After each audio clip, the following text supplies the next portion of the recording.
उनकी यात्रा के दौरान छत्तीसगढ़ को पूरी तरीके से छोड़ दिया गया था, तो अधिवेशन बुलाया गया।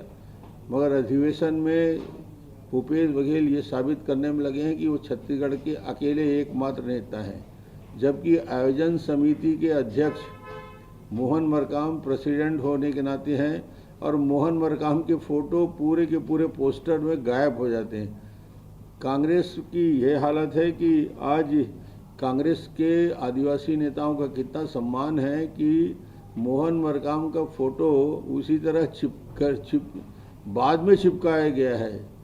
जिस प्रकार संगठन में आज उनकी स्थिति है वो इस बात को इंगित करता है।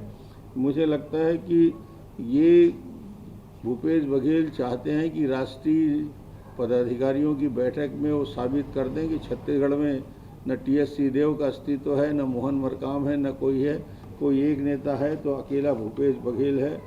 जो भूपेश बघेल छोटी छोटी बातों पे बड़ी बड़े बयानबाजी जरूर करते हैं हेलीकॉप्टर में बैठने के पहले, मगर मूल मुद्दों से बचते क्यों हैं? मेरा प्रश्न मूल मुद्दों को लेकर है जो छत्तीसगढ़ के आम आदमी के जीवन को प्रभावित कर रहा है। 16 लाख आवासहीन जिनके आवास छीने गए हैं वो प्रश्न कर रहे हैं भूपेश बघेल से और जवाब मांग रहे हैं कि 16 लाख आवास छीन कर न केवल ग्रामीण अर्थव्यवस्था की रीढ़ तोड़ दी है, बल्कि 16 लाख लोगों के मकान छीनकर एक अपराध किया है। इसका जवाब कब देंगे भूपेश बघेल? क्यों 16 लाख लोगों के लिए आवास नहीं छीने? क्यों रेडी टू ईट के 50,000 बहनों के रोजगार छीन लिया गया? इसका क्या जवाब दे सकते हैं?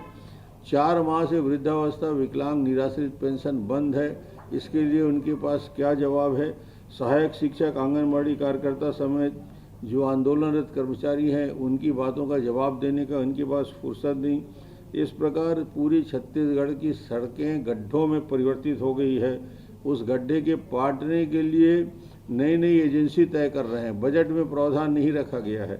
मुझे लगता है कि ये पूरी योजना और नल जल जैसी योजना को ठंडे बस्ते में डालने के लिए जो षड्यंत्र किया जा रहा है, तो मैं आज यही प्रश्न करना चाहता हूं कि मूल प्रश्न से भागे मत, उसका जवाब भूपेश बघेल दे। सर, इसी में ये कह रहे हैं कि भाजपा ने जो 16 लाख आंकड़े बताए हैं वो आंकड़े कहाँ से आया? आंकड़े आते हैं जो गवर्नमेंट ऑफ इंडिया स्वीकृति देता है। गवर्नमेंट ऑफ इंडिया ने जो स्वीकृति दी और जो पत्र माननीय मुख्यमंत्री को लिखे हैं, माननीय मुख्यमंत्री को दो हमारे मंत्रियों ने, पंचायत मंत्रियों ने 2011 के आंकड़ों के आधार पे जो छत्तीसगढ़ को स्वीकृत 11 लाख थे पहले किस्त में, और 11 लाख में जो स्वीकृत केस थे जिसमें से उन्होंने पैसा जो दिल्ली से आ चुका था, दिल्ली से आने के बाद भी उस पैसे का उपयोग नहीं कर सके, और बाद के वेटिंग लिस्ट मिलाकर यदि पूरा तय करें तो पहले दिन से लेकर आखिरी दिन तक ये आवास की संख्या 16 लाख होती है। 16 लाख में 10-20 कम भी कर लो भाई, मगर आज 16 लाख की बात है। यदि आंकड़े में संख्या कम है तो 14 लाख हो सकता है, मगर आंकड़े 16 लाख निश्चित है और उस आंकड़े के जाल में ज़्यादा पढ़ने की ज़रूरत नहीं है। सवाल इस बात का है कि आवास को कब तक, भूपेश बघेल की सरकार के 8 महीना बाकी हैं, ये आवास क्या मिलेगा नहीं मिलेगा, एक बार अंतिम बोल दें, दोनों हाथ उठा के माफ़ी मांग ले हाथ जोड़ के कि मैं नहीं दे सकता। जल जीवन मिशन में लगातार घोटाले उजागर हो रहे हैं, जांच के लिए इस विषय में ये जल जीवन मिशन का जो टारगेट था ये 2023 में समाप्ति करने का था। जो टोटल फंड आया था उसका 32% शासकीय आंकड़े हैं, ये 32% राशि खर्च हो चुकी है।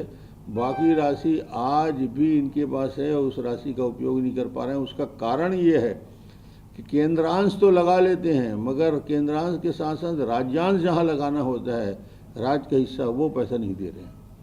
पोस्टर को लेकर पीसीसी ने आदेश जारी किया है कि जितने पोस्टर लगे हैं उसे हटाया जाए।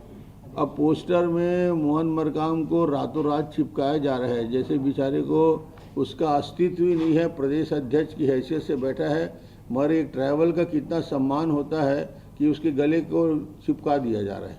तो ये तो इससे बड़ा अपमान और क्या हो सकता है किसी प्रदेश अध्यक्ष का। बड़ी आदिवासी की बात करते हैं, मगर प्रदेश अध्यक्ष का इतना बड़ा अपमान तो मुझे नहीं लगता कि किसी राष्ट्रीय दल में संभव है। सर ये मुख्यमंत्री कह रहे हैं कि एसआईटी जांच हमने झीरम को लेकर की थी, उसके खिलाफ बीजेपी के नेता कोर्ट क्यों गए? एसआईटी जांच करे, एनआईए जांच करे, उसमें कोई सवाल नहीं। सवाल ये है कि जांच के 4.5 साल के बाद रिजल्ट तो निकले। बस्तर में जो भारतीय जनता पार्टी के नेताओं की हत्या की जा रही, क्या ये टारगेट किलिंग है? निश्चित रूप से एक षड्यंत्र का हिस्सा है कि भारतीय जनता पार्टी के कार्यकर्ताओं का मनोबल गिरे और 8 महीने चुनाव बाकी है, लोग मैदान से दूर हो जाएं, इसलिए चिन्हांकित करके जिस प्रकार की घटनाएं हो रही है, कहीं न कहीं षड्यंत्र नजर आता है। इसी को लेकर कल भाजपा एक बड़ा आंदोलन कर रही है। निश्चित रूप से पूरे छत्तीसगढ़ में आंदोलन चल रहा है और चक्का जाम किया जाएगा सरकार की नीति के विरोध में। सीएम ने सर जनगणना की मांग की। जी, सीएम ने कहा है कि आप जनगणना कराने की मांग करें केंद्र सरकार से। उसमें मांग क्या होता है? जनगणना तो शेड्यूल तरीके से होता ही है, उसमें मांग करने की जरूरत ही नहीं। Thank you. केंद्र सरकार के द्वारा जिस प्रकार से जीएसटी ली जा रही है, उसको लेकर मुख्यमंत्री ने कहा है कि 6,000 करोड़ का प्रतिवर्ष नुकसान हो रहा है। नुकसान और घाटा में स्टेट का शेयर जो होता है वो फिक्स है, पहले से बढ़ गया है। 32% जो शेयर मिलना है मिलता रहता है। यदि ज़्यादा कलेक्ट होगा तो ज़्यादा मिलेगा, कम कलेक्ट होगा तो कम मिलेगा। वो तो शेयर, स्टेट को जो शेयर होता है सेंट्रल टैक्स का, वो तो मिलता है। ये लगातार विवाद है नई पेंशन योजना, दोनों में मुख्यमंत्री चाह रहे हैं कि कर्मचारी चयन कर ले, इस विषय पर आपके क्या विचार है? अरे भैया, 4 लाख कर्मचारियों में से अभी तक इतने प्रोपेगेंडा, इतने प्रचार, इतने चर्चा के बाद भी आश्चर्य करो कि 4 लाख में से 8,000 लोगों ने ही फॉर्म भरे हैं। सरकार की विश्वसनीयता ये है। नमस्कार, मैं हूं मानक गुप्ता। अगर आपको हमारा ये वीडियो पसंद आया हो तो इसे लाइक और शेयर जरूर करें, और हां, हमें सब्सक्राइब और फॉलो करना ना भूलें ताकि आप देश और दुनिया की कोई खबर मिस ना करें। तो जुड़े रहिए हमारे साथ और देखते रहिए न्यूज़ 24।